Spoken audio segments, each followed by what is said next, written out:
The content of this podcast is for informational and educational purposes only and is not a substitute for professional medical or mental health advice, diagnosis, or treatment. If you have any questions about your own medical experience or mental health needs, please consult a professional. I'm Dr. Amanda Whitehouse. Thanks for joining me. And until we chat again, remember, don't feed fear. If you or someone you love lives with food allergies or celiac, I know that you've heard someone say something like, a little anxiety is good for you. It keeps you safe. If you have found my podcast, I'm guessing that you have also noticed that anxiety feels heavy to carry and that it might be interfering with what you want your life to look like. In this episode, we're going to talk about what anxiety actually is, what it doesn't do, and where is the line between protective awareness or appropriate caution and the chronic stress and anxiety or trauma that wear down your nervous system or keep it in fight or flight. We'll unpack the language we use around allergy anxiety, how trauma often gets mislabeled and misunderstood or completely ignored, and why so many families feel trapped between being told that they're too anxious and being warned that if they're not anxious, they're not safe. This isn't an episode about getting rid of anxiety. It's not about shaming anxiety, and it's not about minimizing risk or being careless. It's about understanding what helps people make good decisions over time and what undermines our confidence, our clarity, and our quality of life. It's about separating fear from competence and urgency from effectiveness. And it's about creating space for choices that are regulated and sustainable in the long term without harming your physical, mental, social, or emotional health, especially in a world where food allergy management already asks so much of us. Welcome to the Don't Feed the Fear podcast, where we dive into the complex world of food allergy anxiety. I'm your host, Dr. Amanda Whitehouse, food allergy anxiety psychologist and food allergy mom. Whether you're dealing with allergies yourself or supporting someone who is, join us for an empathetic and informative journey toward food allergy calm and confidence. You're not alone if you've ever wondered whether the anxiety you carry is protecting you or just exhausting you. So thanks for joining me to talk about it today. I hear this all the time with the clients that I work with. I need my anxiety. It's keeping me safe. And I hear other professionals and my colleagues who have every great intention of helping their clients and helping the community say things like, a little anxiety is good for you. Or anxiety is your friend. It keeps you safe when you have food allergies or celiac. I understand the intent, and I want to respectfully challenge everyone to be mindful and careful about the language that we use and to be precise with it, because I think that this message is harmful. I do not believe that we need a little anxiety to manage our food allergies responsibly. It's going to show up. We can normalize it and accept it, but I don't want us to prescribe it to our clients or to our children and make them feel like they need to cling to it in order to stay safe. So let's start with the language. One of the biggest issues that I see clinically, but also in the generalized community, and especially on social media, is that we use certain words interchangeably when they actually describe very different physiological and psychological states. In particular, we tend to blur together stress, overwhelm, anxiety, and trauma. While they can overlap and while they can exist at the same time, they're not the same thing. And treating them as if they are can quietly reinforce the nervous system dysregulation, chronic stress that many of us experience. So before we go any further, I think it's important to define these terms to be accurate. Stress is a physiological and psychological response to demand. It's what happens when something requires effort, attention, or adaptation. Stress is not inherently bad. It can be acute or chronic. It can be mild or intense, but stress tells us that something needs my energy. Overwhelm is what happens when demands exceed our current capacity, whether that is emotional, cognitive, physical, or logistical. Overwhelm often involves stress, but it specifically reflects a mismatch between what's being asked of us and the resources that we have available in that moment to meet the need. So think of stress as a demand and overwhelm as not being well-resourced enough in that moment to meet the demand. Anxiety is very different. It is a state of anticipatory threat. Anxiety involves worry and physiological activation that is oriented toward what might happen. It is future focused, and it's driven by the nervous system's threat detection system, what we often call fight or flight. We can experience anxiety symptoms, and sometimes people meet the criteria for a diagnosable anxiety disorder. Trauma is not the same thing as anxiety. Trauma is not worrying about and anticipating what might happen. Trauma is not defined by the event itself, but by the nervous system's response to it. So, trauma occurs when an experience overwhelms our capacity to cope, where we are harmed or experience the threat of harm, whether that's accurate or not. We can be traumatized by a perceived danger or harm that didn't actually happen to us. Trauma can be a single incident, or it can be cumulative. And unfortunately, food allergy management can involve both of those things. We often refer to them as big T trauma and little t trauma. The big T being big isolated incidents of significant harm or trauma, and little t trauma being smaller but chronic, more consistent over time experiences of trauma. You hear people talk about PTSD, post traumatic stress disorder, which is a very real threat and possibility when you live with food allergies and celiac. You'll also hear people talk about CPTSD, which is chronic PTSD. Not a diagnosable distinction from PTSD, but very real and well established. So that's a lot of information for you to process if you're not in my field, but thank you for letting me make those distinctions. So since we're trying to focus on the concept today of do we need our anxiety, let's go back to that one. What keeps us safe when we have food allergies or celiac is not the anxiety. It's the knowledge, the preparation, awareness, discernment, and appropriate caution. Caution is not anxiety. Caution is thoughtful. Caution is informed. And caution lives in the part of the brain that can accurately assess risk, plan ahead, and make decisions based on facts, not fear. Anxiety is what happens when we go beyond that, when the nervous system shifts into fight or flight mode because it believes that danger is imminent and uncontrollable. And those are very different states to operate from. The same behaviors that look exactly the same on the outside can come from an appropriate sense of caution, or they can come from a place of anxiety within. So it's important to understand what is happening in our brains and our bodies. When we're regulated, when our nervous systems feel reasonably safe, we have access to the part of our brain called the prefrontal cortex.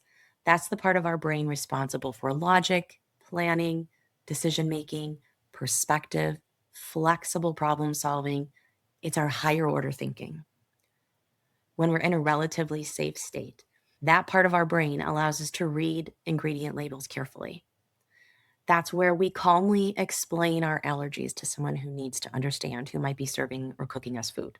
That's the part of the brain that helps us logically and in an organized manner plan ahead for a school event or a work function or traveling. When we move into fight or flight, which is the state where anxiety lives, the access to the brain is reduced. That prefrontal cortex literally gets less blood flow.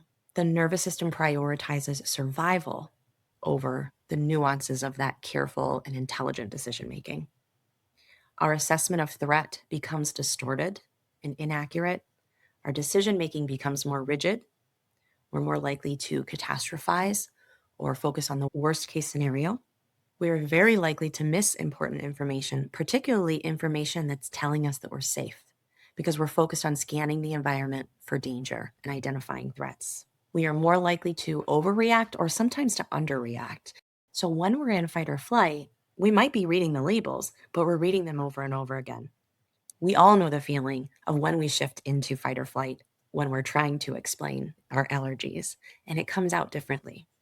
It doesn't help us have a more effective conversation. That's the difference between caution and anxiety. This is not a personal failing.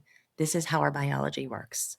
This is why the idea that we need anxiety to stay safe doesn't really hold up neurobiologically. We're at our safest when we can think clearly, and anxiety compromises that. Anxiety is a terrible decision-making tool. It's not a good filter for making choices. When we're anxious, our thinking narrows. We become more black and white.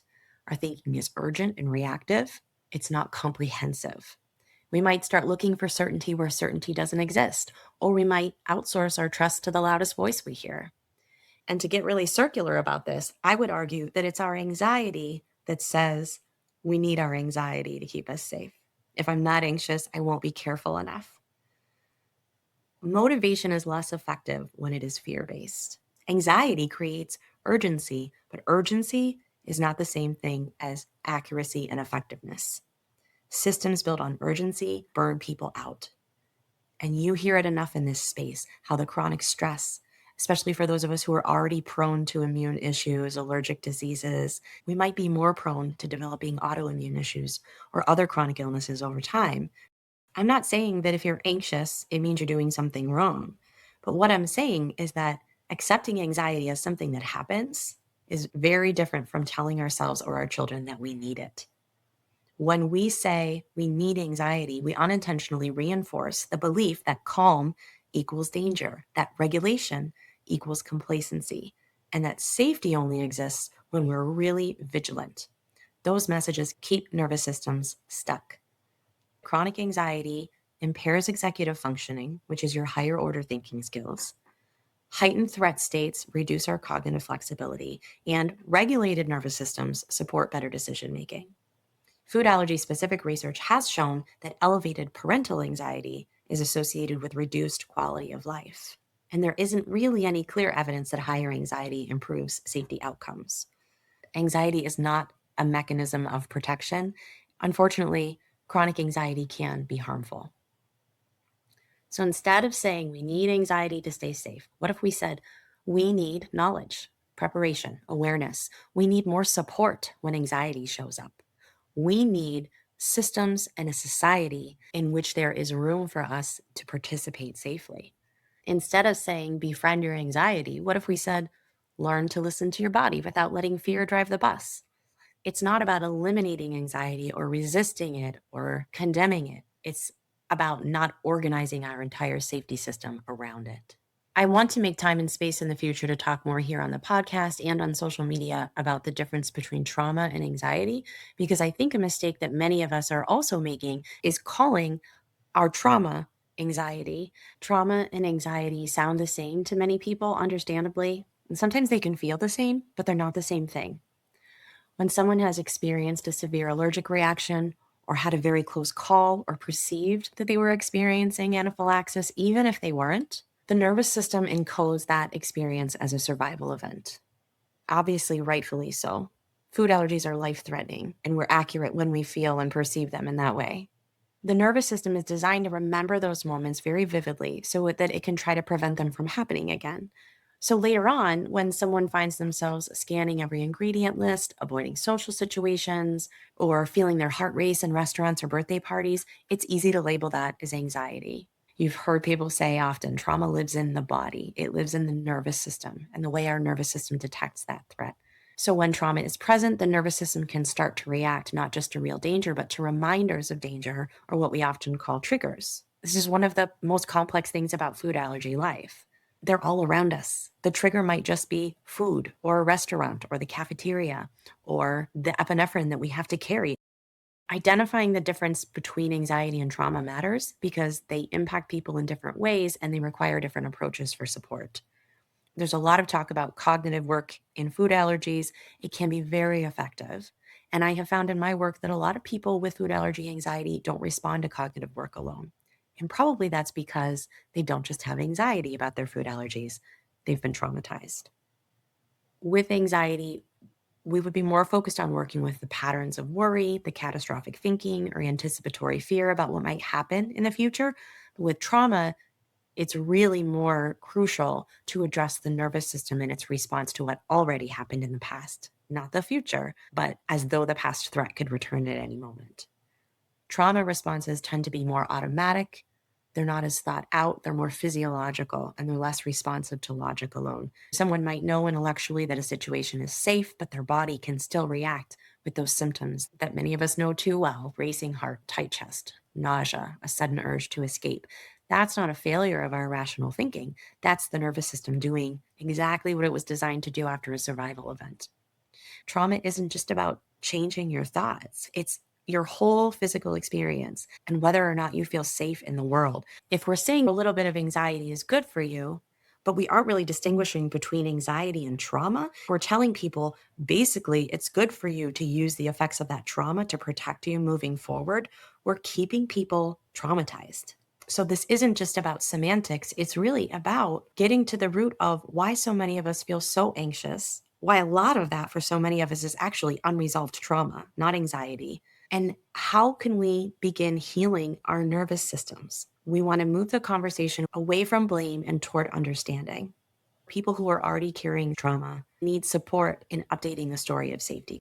They need support in learning that caution and fear are not the same thing. We cannot get out of it if we are prescribing it to one another and telling each other that we need it.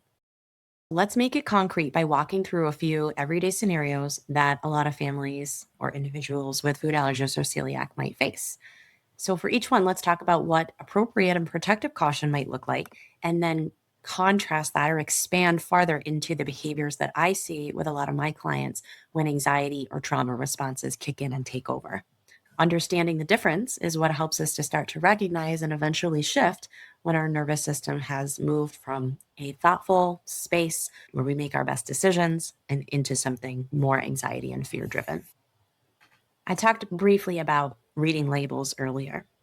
So, protective caution here is very straightforward. It means reading ingredient labels carefully before eating a packaged food, especially if it's a new product or a brand that you haven't used before.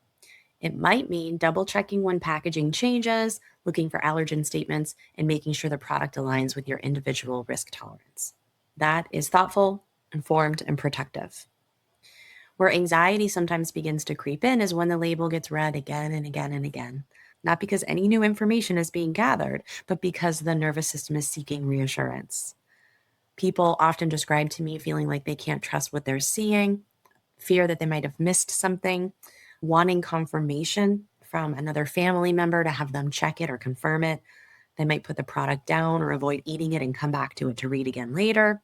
None of those behaviors are adding new safety. The safety came from reading the label accurately the first time, maybe the second, sometimes even the third time. When I work with people who are struggling with this specifically, we make a rule and we try to limit to reading 3 times. So once at the store, once when we're unpacking the food or putting it in the pantry or the fridge at home, and then once more when we open it for the first time to eat it. All 3 of those times probably aren't necessary, but we compromise a little and try to make a clear boundary.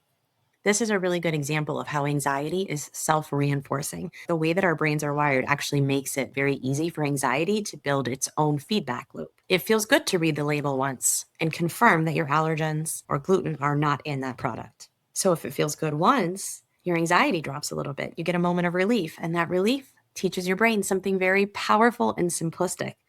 Checking helps. Check again, check more. It feels good. So the next time you encounter a new product or the next time you go to eat a food, your brain remembers that checking was a good strategy. It helped you to feel better. And you might want to check more times, maybe twice this time. Each time the anxiety rises and you respond by checking, more researching, more asking for reassurance, it builds on itself. The drop in distress is what psychologists call negative reinforcement. It doesn't mean that something bad happened. It just means that the behavior removed an uncomfortable feeling. And because of that, the brain learns to repeat it. Over time, the brain starts to associate safety not with the actual safety behavior, but the anxiety reducing ritual, the checking, the validation, or the confirmation. So instead of, I feel safe because I read the label carefully, the nervous system starts to believe I'm safe because I checked 5 times. And if that made me safe, checking 6 times is going to make me even safer. That's where anxiety can slowly start expanding its territory, generalizing to other situations, getting bigger than what it first started as. The behaviors designed to relieve the anxiety start happening more often in more situations with more urgency. The first careful check, or maybe the second careful check, was already enough. But the brain only remembers that that act made the discomfort go away. None of this means that checking labels or asking questions or planning ahead is bad. Those are the appropriate precautions. The difference is how they function in the moment. Are they being used once thoughtfully to gather information, or are they happening repeatedly and unnecessarily to soothe a nervous system that feels unsafe? That's one of the clues to recognizing when you've crossed the line from precaution into anxiety or fear. When behaviors are driven by anxiety, they tend to multiply without actually adding extra protection. The protective behavior, or the part that actually increases your safety, tends to be clear, specific, and purposeful.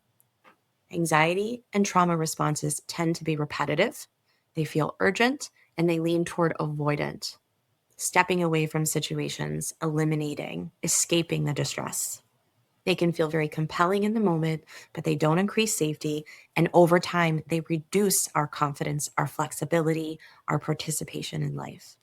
None of this means we should judge ourselves when those patterns show up, but recognizing the difference can help us to build healthier patterns and to begin asking a more useful question. Not, am I anxious enough to be safe? But instead, is what I'm doing right now actually increasing safety, or is my nervous system asking for reassurance? That's a different conversation. So I know this is a lot to take in. I hope that something clicked. I always love to hear from you, but especially about this episode, I would love to hear your feedback about how this lands, what your perspective is on it, and what parts of it you want me to talk about more. If you're feeling relieved, uncomfortable, curious, motivated, validated, afraid, anxious, all of it makes sense. You don't have to resolve anything today. Just notice what it feels like to consider that safety might come from clarity rather than fear. Consider the idea that you could feel calmer and still be responsible. So as always, I want to give you 3 really gentle action steps today. Number 1, just start noticing your language. Try replacing any statement that sounds something like, anxiety keeps me safe, with, I need to be informed and prepared. Second, if you're shopping and you're reading labels, packing food for an outing or a trip, planning a conversation with a teacher, notice what state you're in. Are you calm and regulated? Or are you already anxious and thinking in that faster, more focused, more reactive way? The more attention you pay to it, the more it will naturally shift.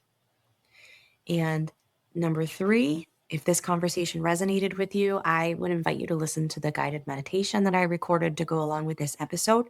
I wrote it specifically to help you develop awareness about this and start to shift and recognize the difference between decisions that are made from anxiety and decisions that are made from a cautious awareness. You can find that as a bonus episode here on the podcast or under my teacher profile on Insight Timer. You are not reckless without anxiety. You are not unsafe without fear. You are thoughtful, capable, and allowed to seek safety in ways that don't cost you your peace or your long-term health and wellness. Thank you for listening.